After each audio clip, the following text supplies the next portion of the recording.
Hi, this book is called Corduroy. I kind of think they might have made a movie about it too, but I'm not sure. I have not seen it. Corduroy. Corduroy is a bear who once lived in a toy department of a big store. Day after day, he waited with all the other animals and dolls for somebody to come along and take him home. There he's waiting.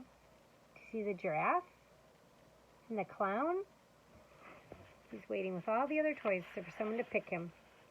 The store was always filled with shoppers, buying all sorts of things, but no one ever seemed to want a small bear in green overalls.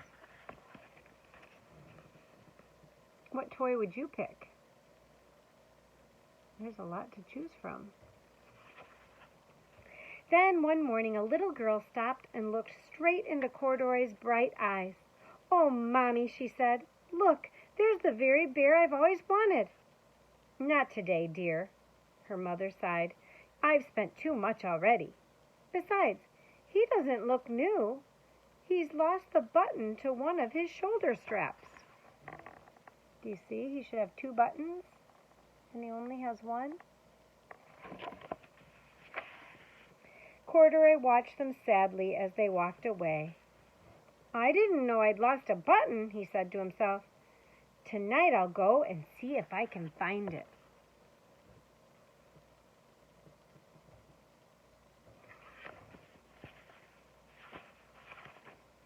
Late that evening, when all the shoppers had gone and the doors were shut and locked, Corduroy climbed carefully down from his shelf and began searching everywhere on the floor for his lost button. Have you ever lost something and needed to find it, and you gotta look and look, and then you get so excited when you find it? There's a Bible story about that. Suddenly he felt the floor moving under him. Quite by accident, he had stepped onto an escalator, and up he went. They're kind of fun to ride. Could this be a mountain? He wondered. I think I've always wanted to climb a mountain.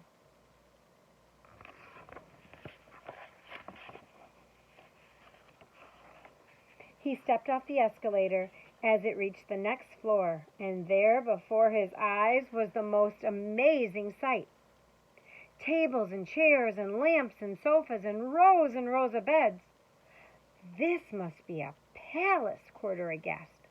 "I guess I've always wanted to live in a palace." He's in the part of the store where they sell furniture. He wandered around admiring the furniture. "This must be a bed," he said. "I've always wanted to sleep in a bed." And up he crawled onto a large, thick mattress. All at once he saw something small and round. "Why, here's my button," he cried, and he tried to pick it up. But like all the other buttons on the mattress, it was tied down. Was that Corduroy's button? No, that wasn't Corduroy's button. He yanked and pulled with both paws on until pop!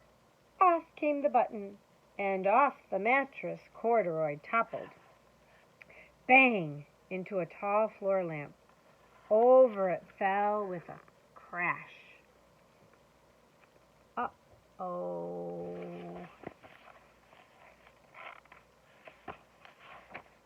Corduroy didn't know it, but there was someone else awake in the store. The night watchman was going his rounds on the floor above. When he heard the crash, he came dashing down the escalator. "Now, who in the world did that?" he exclaimed. "Somebody must be hiding around here."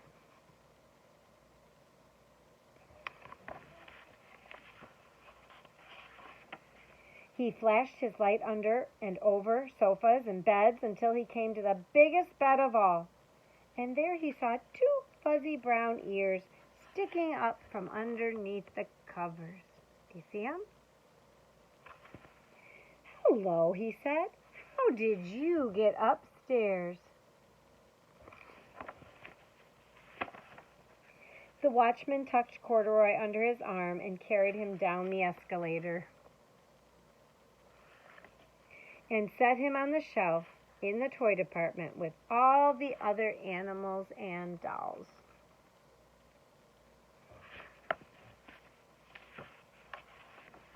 Corduroy was just waking up when the first customer came into the store in the morning, and there, looking at him with a wide, warm smile, was the same little girl he saw the day before. "I'm Lisa," she said, "and you're going to be my very own bear. Last night I counted what I'd had in my piggy bank, and my mother said I could bring you home."